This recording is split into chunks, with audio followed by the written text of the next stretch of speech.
Hello and welcome to Viking Views. I'm Alex Meese. 1.4 million people risk never seeing a loved one again. These people are known as soldiers. Missouri Valley College honored the men and women who have fought for this country with a ceremony to commemorate the ones who made it home and the ones who died for the country they love. Can you see? Veterans Day originated as Armistice Day on November 11, 1919, the first anniversary after World War I. In 1927, Congress passed a resolution for an annual observance. On November 11, 1938, Veterans Day became a national holiday. On a day that pays tribute to all American veterans, living or dead, Missouri Valley College did its part by hosting a ceremony to honor these men and women. More than 20 active duty soldiers and over 15 veterans that fought in various wars came to MVC to give praise to the troops who currently serve or have served this country.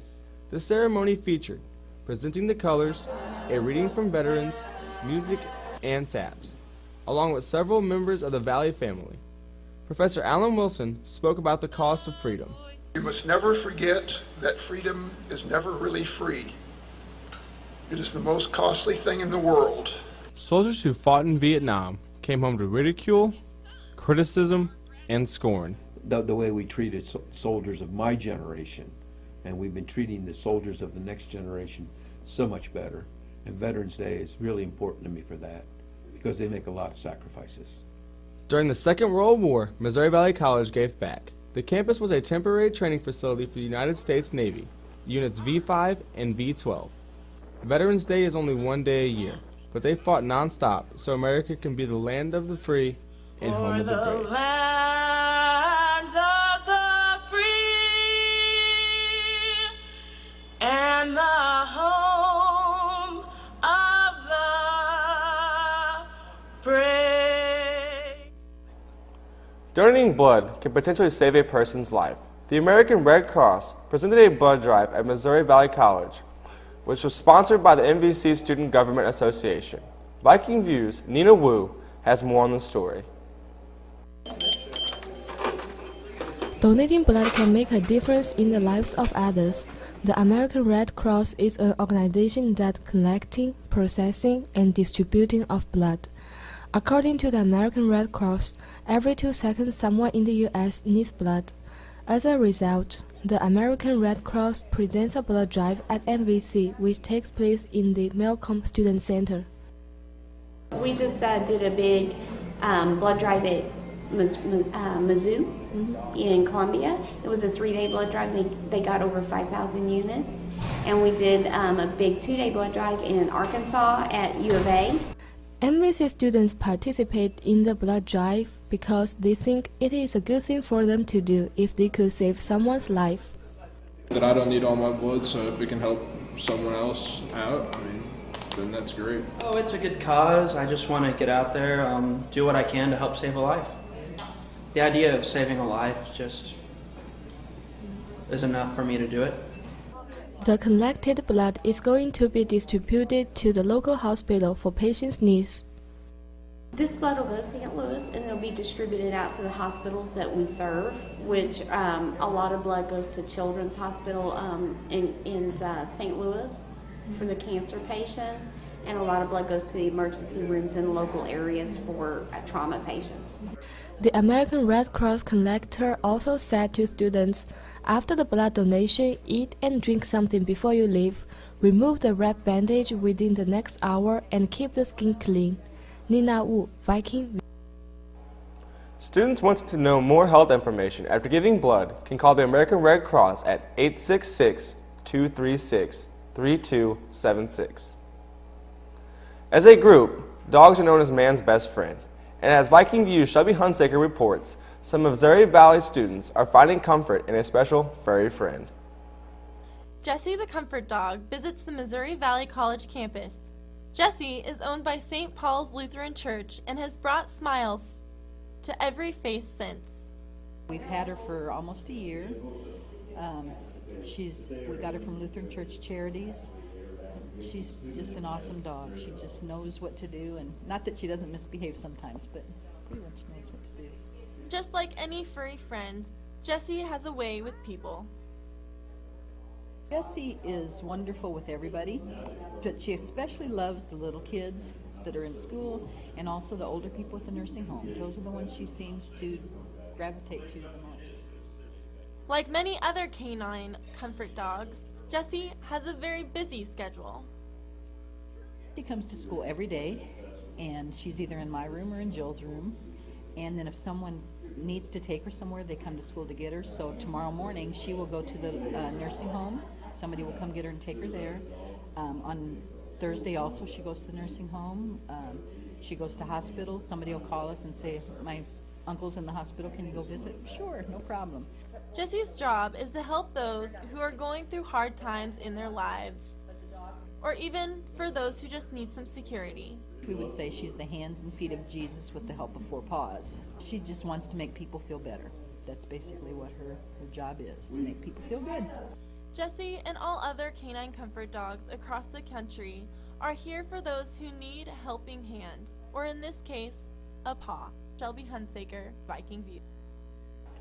More information about Jessie and other comfort dogs is available through Lutheran Church Charities. Some American literature shows how different minority groups struggle in life. Viking Views' Christina Bautista reports about a feminist story that shows the struggles women endured in the late 19th century. The Yellow Wallpaper is about a story of a young woman who is trapped in a room after birthing a child and begins to go insane. Dr. Reinheimer gave a presentation as to what was significant about the wallpaper being yellow. A lot is the historical element to it, that it is a more or less autobiographical account of a woman's experience in the late 19th century in America, so that it gives us a window into women's issues from the time, from a woman's perspective. The story had greatly affected Americans, especially women, during the time period it was published. The story signified that women were being barred down and imprisoned not just physically, but socially as well. Here's a tale that was written before the turn of the 20th century that kind of epitomizes almost everything that's still going on now. The exhibit and presentation brought a new view to the story and had taken a new idea as to the significance of the yellow wallpaper. Christina Bautista, Viking Views. The Yellow Wallpaper exhibit is on display in the library until November 21st. Do something sketchy, and some people might raise an eyebrow.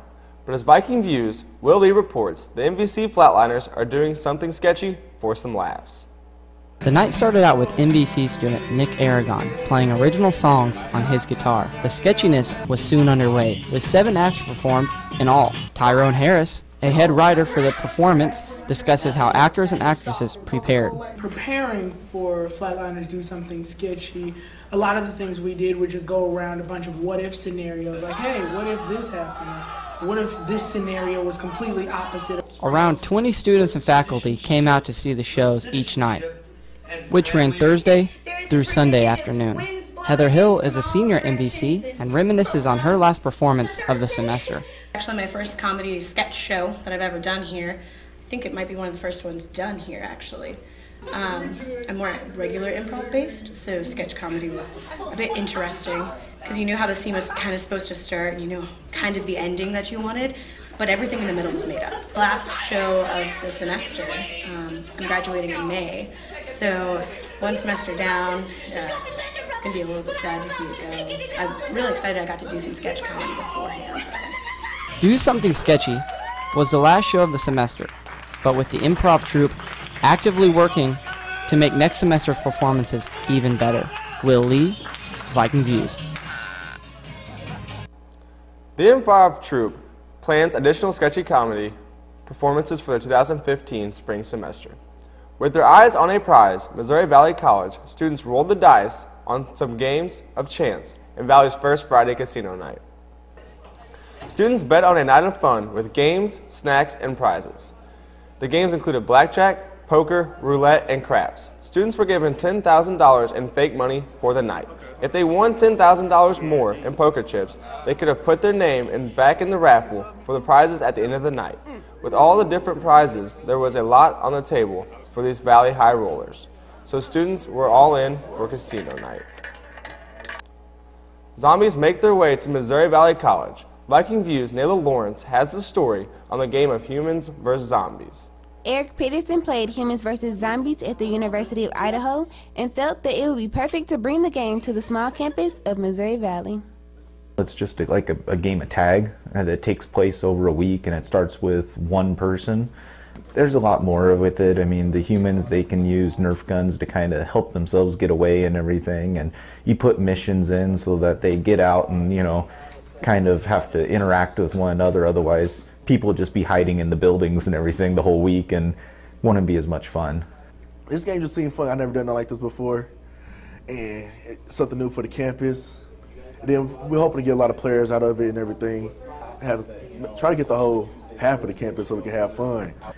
I think this first game we're going to have, you know, light on numbers. I was hoping for big numbers, but, you know, I'm still thinking because it's first game here, a lot of people don't know what it is yet. I think it's going to be a little light on numbers. But as soon as people see what the game is and everything after this first game and see how much fun people are having running around and everything, I think we'll end up getting a lot more numbers out and more people to volunteer to help out with it. Peterson hopes that he can bring the game back next semester for students that didn't get a chance to be a part of the game this go-round. Nayla Lawrence, Viking Views. November 17th is the last day to register online and to sign the waiver to be eligible. It's also the last day to pick up gear in the Student Affairs office. Coaching with a future beyond the sport in mind. That's next on Viking Views. Valley College asking 5 financial questions and 5 pop culture questions. Come on, let's take a look and see what type of answers we get. What is a student loan default? I have no idea. I cannot tell you. I'll take outside loans. Okay, why did Amber Rose call it quits with Wiz Khalifa? He cheated on her. What is your credit score? I don't have. I don't have credit. You don't? No. Missouri Valley College, located in Marshall, Missouri, is the home to roughly 1,500 students. With small-sized classrooms and an educationally friendly environment, Valley prepares students to succeed. Valley is a private, career-oriented college that will help students like you get prepared for the real world. It's time you plan for your future and become a part of the Missouri Valley College experience. So apply now at moval.edu and become a part of the Viking family today. Full-time student Valen Stedham dedicates his time to help coach the Missouri Valley College football team. As Viking Views' Janelle Garcia reports, his personal goal is to be more than just to be a coach to the young men. When Stedham steps on the field to coach, his goal is to help them become better men on and off the field. Stedham always reminds them about how important it is to always carry strong morals wherever they go. Keep it up, man. Not only on the field, how to be respectable, also off the field, whether you're in a classroom or you're at home or your job, doesn't matter. All it's about the key word is respect. Stedham inspires his players on the field by bringing his motivational personality to practice. He constantly reminds them to never lose focus and to be thankful for the opportunity they were given. I knew that coach was going to be a inspiring guy the first day I met him mainly because I've only known him for 3 months, but you know he treats me like I've known him for 3 years, you know, and I think that's a good trait for him. And he always gives us good talks, you know, when we're doing something bad. He calls us knuckleheads, you know, so tries to get a feel of how he's coaching. He's coaching pretty much everywhere if you think about it. Then in that sense. Stedham says he's taken advantage of his coaching opportunity to help the players become better young men than they were yesterday. Janelle Garcia, Viking Views. Stedham's goal is to pay what he learned forward in teaching the players to become better men. We say farewell this week on a sad note. Longtime Missouri Valley College professor Lauren Gruber passed away on Sunday, November 9th. Viking Views' Chaz Maddie reflects on the tale of one of Valley's most memorable storytellers. The laugh was like a landmark. Missouri Valley College Vikings only need to hear it once to remember it. Some faculty say it would walk down the halls of Ferguson as it echoed. Every subsequent belly roll was a beacon of happiness and of learning. Dr. Loren Gruber came to Valley in the fall of 1993. He was the Dean of the Arts and Humanities Division from 98 until 2004. Whether in writing, or in reading, or in broadcasting, Gruber had a love of stories.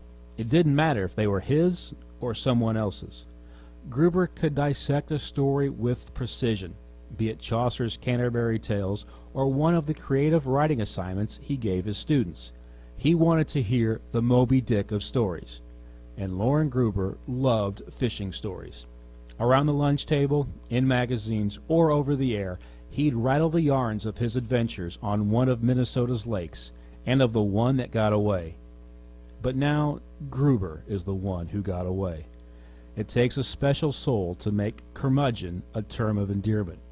For more than 20 years, Gruber touched the lives of his students, whom, one after another, kept his phone and a special Facebook account singing during his final hours. And it's easy to see in each and every anecdote, after anecdote, after anecdote, that in the great creative writing assignment of life, Loren Charles Gruber wrote one hell of a story. Loren Gruber was 73.